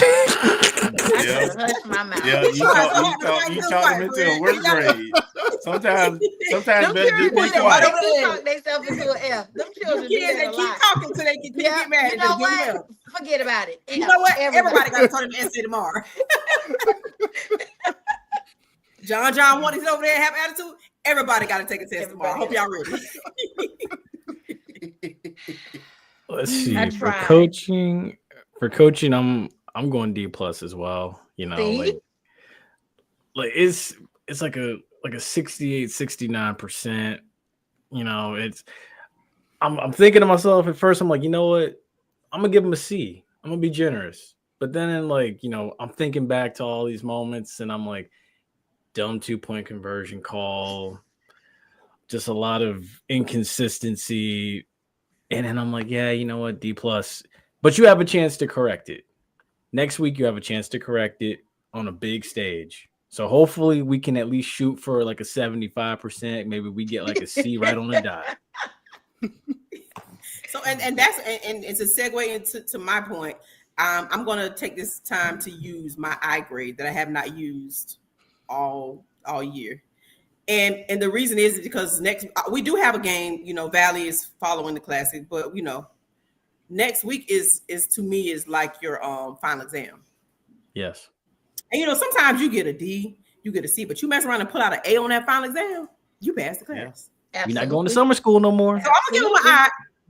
Come back and see me, but I really want to see what you do on the final exam. This is the final exam. Everybody has to score B or better for us to get out of this. Coaching, offense, defense, special teams. You have gotten right now. You come to my class and say, Miss Woods, I got a 59. Can you help me to? This is what's going on right now. Offense, this is what you're saying to me. I got a 59, Miss Woods. What can I do to pass? And what we're saying to you is, okay, you're going to take this final exam. And depending on how you do on this final exam, I got you. That's what's happening right now. So is this like, is this like, when you say see me, is like before the final exam like this, is this one of those things where it's like you give the kid like the Quizlets and everything, the flashcards, the little study packets? Oh, no. I've given you that all year. We've given you that all year. So you have to take your notes that you've taken and you got to go home and study. And you got to give me the best that you got at this final exam. And whatever you score on your exam is the grade I'm gonna give you for the class.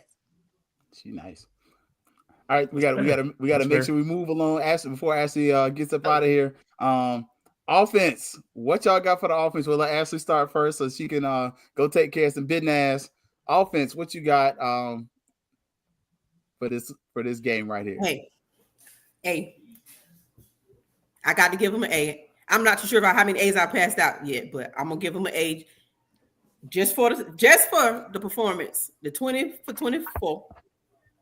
I'm gonna give him an A.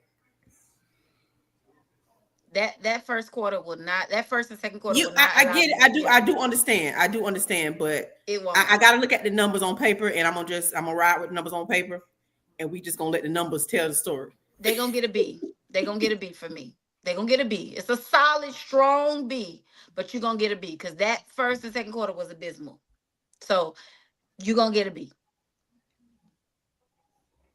Yeah, I got him with a B+ as well.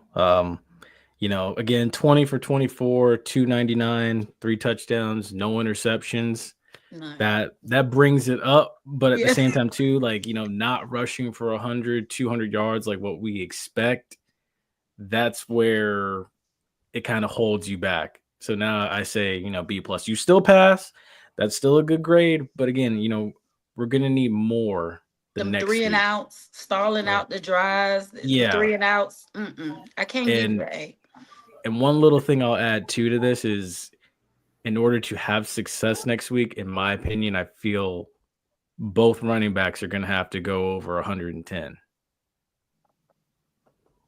Just my opinion. I agree. We got to give them more carries, right? Because both of them average over 4 yards. Both running backs, even this game, we only had 95 yards, but they both average over 4 yards of carry. So we just need to feed them more. But my grade is more in line with J Peeps, but I'm gonna be generous. I'm gonna be Ashley on this one because my man went 20 or 24, and we done rode him like I don't know what all season, and he done took it, and he done showed growth, and he aced this particular situation. He did.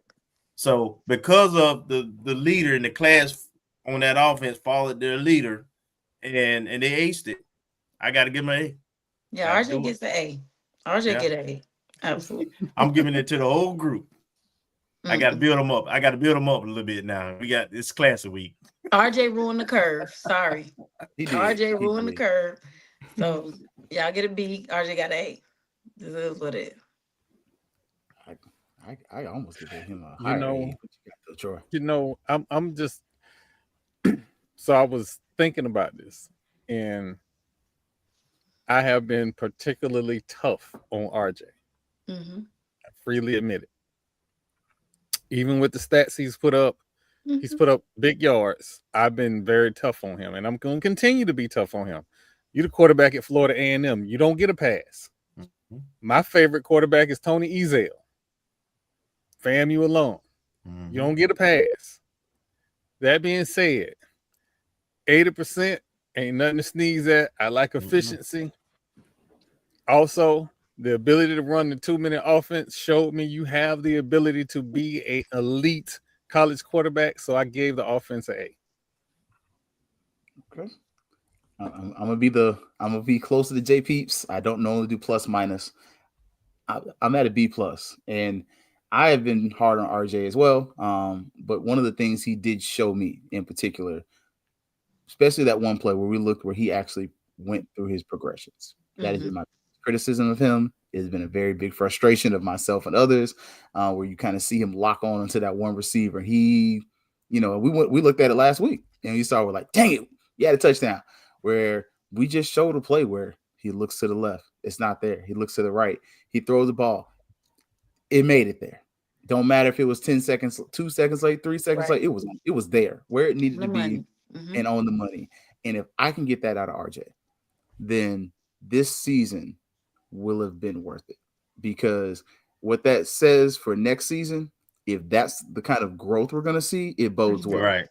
But again, it's contingent upon the growth. And that's where at the beginning of the season, my entire statements were about quarterback play would drive this team. I feel like this team was driven by its quarterback. I feel like you probably did something for him at the beginning of the season that he didn't fit. And now the offense fits his skill set better. And he also has adjusted. So I'm giving him a B plus.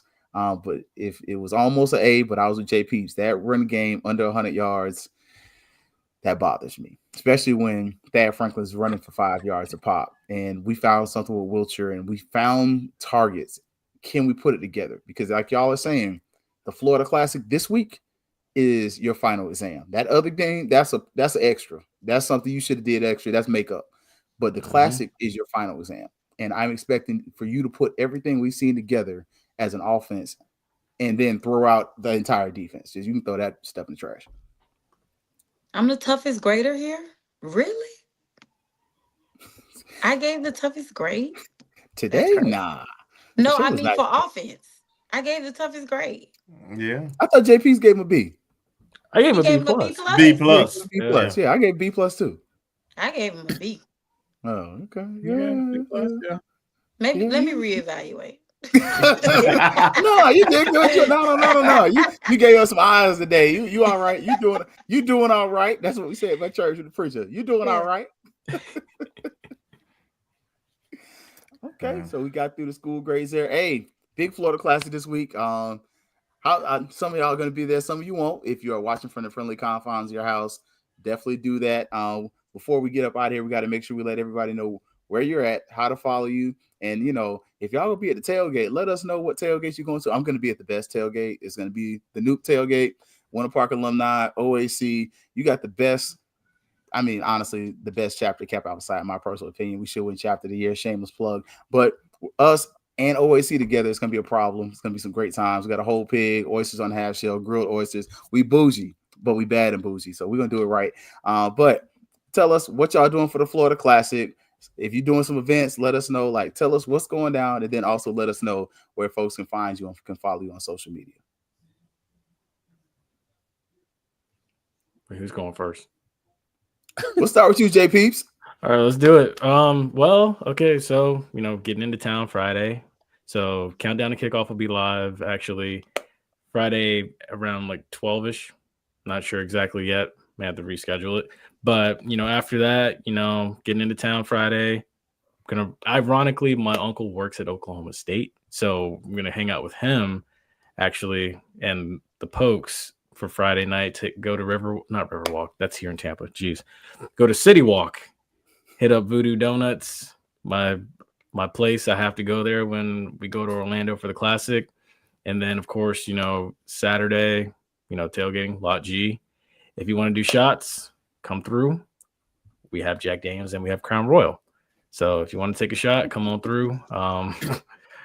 But yeah, I mean, that's really what we're going to be doing for the most part. So yeah. And where can they find you at? Follow you, everything else. Yeah. So you can follow us at Penalty Talk on Facebook. And then again, at Penalty Talk on Twitter or X. You can find us at Throw Flags on Instagram. And then, of course, too, tomorrow night, Rattler Roundup podcast, me and Bishop. Hopefully we have a guest. Not 100% sure yet. And then again, Run and Gun podcast Wednesday night. Hopefully we see Ashley and Tasha there. Keith, right now, as far as you as being our guest picker, you are 11-3 right now in the NFL. You are, well, if you win tonight, you'll be 12-3. So you got Dallas tonight. And then you were 7-3. That was the best record in college ball. So all of our guest pickers in college football have been 7-3. So Ashley and Tasha, hey, nobody's done better than 7 wins. So we'll see if y'all can get to 8 or go a perfect 10, So looking forward to Wednesday night as well as tomorrow night. Absolutely. Absolutely. See if we can get that back to where it's supposed to be. There we go. There we go. We got the Brady Bunch going back strong. Here we go. All right. Come on, Troy. Come on in. Your turn to come and get some of this smoke and let everybody know what you're doing, where they can find you, show times, all that good stuff. Okay. So for the Classic, we should get in town about Thursday. Thursday, I'm doing the little timeshare thing for some strange reason. Don't ask me why. Nice. Friday night, we generally, the group of Florida A&M Rattlers that I basically grew up with in college, we normally go to Mango's and get, I'm so disappointed in me, I'm going to admit it. We get a VIP section and we hang out. Nice. So we do that every year. Wake up Saturday morning, still slizzard from the night before. We tailgate. And for some strange reason, listen, you need to understand something about me and Marlo. We plan stuff out 6 months in advance and then do the actual life decisions a week before. So I don't know exactly what lot we're going to be in, but look for the Fat Mouth Sports logo or the Gathering of Old Men podcast shirts and hats. That's where we'll be at. You will probably see me with conch salad in my hand and a bottle of gin somewhere nearby. Nice. I know I got to work the game. I'll be sober by game time. But it will be that. You can find us, our YouTube channel, watch.fatmouthsports.net will take you to our YouTube channel. You can find me on Twitter, just Troy White. I use my real name. And then you can also find Fat Mouth Sports Twitter account, Fat Mouth Sports. We podcast every Tuesday and Thursday. Tomorrow is our strike season podcast where I will be apologizing to Anquan Bolin. He had 16 points tonight in 30 minutes. So that'll be a must watch. And then on Thursday, we're going to podcast on Thursday. I don't know how long because it's classic. And Marlo will undoubtedly be trying to drag me to some kind of kickback on Thursday. But that's what we're doing this week. All right. Am I next? Okay. So I am. Yes, to say you are next. Yeah, I'm unlike everybody. I am going to be entertaining again for Thanksgiving. So I will not make the Classic. Y'all just get the dub for me. Go coach for me. Y'all know I'm normally coaching, but I won't be able to coach this week. But you can find Fang Exchange on all social media platforms, X formerly known as Twitter, Facebook, Instagram, at Fang Exchange. Our podcast is on Thursday nights. This week we're gonna have a special because of the Classic, and our girl's gonna be out of town, so we will be on tomorrow. at I think at 9 tomorrow. So y'all look out for that. Also, be on the lookout for a new partnership that Fang Exchange has secured. We can't talk about it too much, but it's on the way. It's a big one. Y'all gonna love it. And that's about it. So yeah, come kick it with your girls on Thursday nights. Normally this week it'll be Tuesday at Fang Exchange, YouTube, Facebook, Twitter, and Instagram. Cool beans, cool beans. Oh, I'll go up now. I live here. I live in Orlando, so what am I doing? I will be here. So after work, I've told all my students at 4:00, you are on your own. So I don't know you. But I will say, best tailgate right here, Newt Tailgate Takeover, Lake Lorna Doone Park. $10 donation for food if you're showing up. That's where I will definitely be for the first half before the game. I think kickoff's at 3. I will definitely stop drinking by 12 or 1, and I don't drink heavy anyway. So, but I do have my Babaco 5-star already poured up in my flask. So, if you want to try it, you're more than welcome to. It's Haitian rum and it's strong, but it is what it is. Also, as y'all know, you can find me on the Fangs Up podcast. You can also find me Fifth Quarter FAMU page, and during the game, I will be on the field, walking about wherever I could be, trying to get some content, some information, probably share it with Rattler Boosters. I don't know, I don't really do as much as NAA right now, but yeah. Who got the best food? I ain't gonna lie to you. Okay, there is a spot called Jerkman Barbecue that is fire. If you want to go to the one in the Trap, you can. But if you want to go to the one on State Road 50, West Colonial, that one should be good. I haven't been to that one. I've been to the one in the hood. That's super sketchy. But don't let the pretty face fool you. I will hurt somebody if I have to. So that's where the good food is. And if you're looking for some jerk chicken, the place is called Miller's. It is on the north side of Orlando, near almost near Altamont Springs. So those are my two go-tos when I really want some like off the trail spots and food to go to. Also Saturday morning before the Florida Classic, I kind of told y'all about it. If you are so inclined, go to Winter Garden Village. They have it's amazing. So you can leave at like 9-10 o'clock or 11 and get a really cool vibe. So, but those are some of the places I'm going to be there at the game, but definitely get the Newt tailgate. And then after the tailgate is business as usual, another Florida Classic. And yeah, so I'll probably try to catch Marlo and the crew and J Peeps, but I'm pretty much going to be working the Newt tailgate at the beginning. So. Come on through, cuz. Yeah, so first of all, let me say happy heavenly birthday to my partner in crime, Kofi Hemingway. Today is his birthday. I'll be celebrating mines tomorrow. Happy birthday, Happy birthday. Yeah, I finally make 21. So you can find us on Twitter, Facebook, Instagram, the ONG Strike Zone.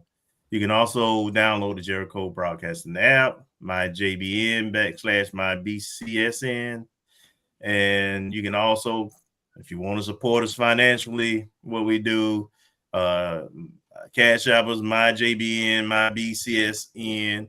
We are on Mondays, of course, this show from 7 till we finish. And then on Wednesdays, we're on from 8 till we finish. Guesses for Wednesday confirmed thus far. Hell, Wildcats will be on to talk some trash. And Coach Gokon was start the show talking about their recent surge in the SWAC volleyball and the hosting the tournament this weekend. So those who aren't making it to Orlando, who are going to be in the Tallahassee area, let's make sure that we support our ladies. They are really hot. They've been doing really well, and they're peaking at the right time. And we may have another special guest also. We'll wait to see what happens on Wednesday. And I'm sorry. I'll come down on Thursday. Friday, I will be going to the ladies basketball game against Central Florida. I'll probably be doing Disney also because I'll I'll be staying out in Disney anyway. So I'll probably do a little Disney, and then Saturday morning, early. My partner, who always sets up the tailgate now, he'll be doing his thing. Usually, on fried fish, chicken, ribs, collard greens. We do it like it's Thanksgiving dinner.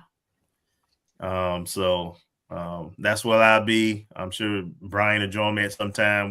We'll probably we may broadcast for a little bit early from the tailgate.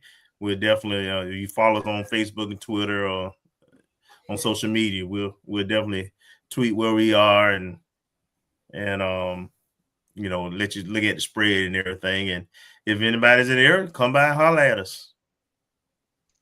That's it. Okay. Look, y'all see everybody's planning on having some fun, a lot of fun, and hopefully we plan on a win. For everybody except for Kelvin, because we got Kelvin, ONG StrikeZone, and he's trying to save it. But can y'all give me who you got to win? You ain't got to give me no score predictions, no bold predictions. Who you got to win the Big Florida Classic? Because next time we just either gonna be celebrating or lamenting. So I'll start with you, Troy. Who you got to win this game? You ain't got to say too much, but give us a quick who you think. Fam, you stomps them alley cats.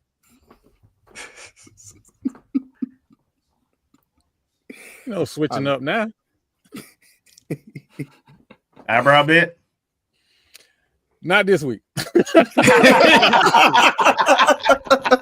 was wondering. There's a lady who has had enough of the eyebrow bet. So I'm gonna hold off.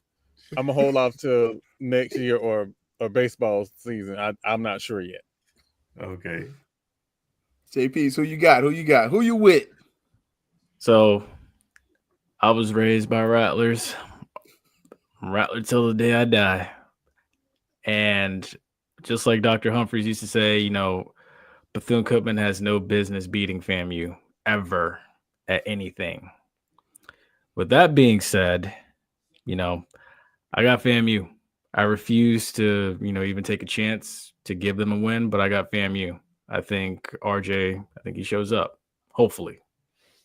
Fingers crossed. Who you got? I'm not being a homer when I say this. I 100% got the Rattlers, and I'm not being a homer. I 100% have the Rattlers.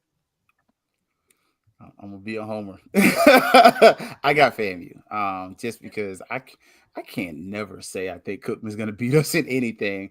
Tiddlywinks, halftime show, baseball. I think FAMU's gonna win. I think it's gonna be close, but if it goes different, then But I'm gonna be a homer, and I'm gonna say FAMU's gonna win. But it's gonna be a tight game. It's gonna be interesting, and we definitely need FAMU to provide us a reason to celebrate and continue the streak.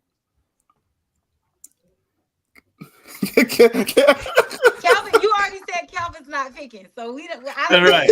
Yeah, tune in Wednesday. You got to tune in Wednesday for the Wednesday. Okay. Hey, but I will say this: I'm still debating. Yeah, look, I said I was a homer for a reason. I'm just being straight up.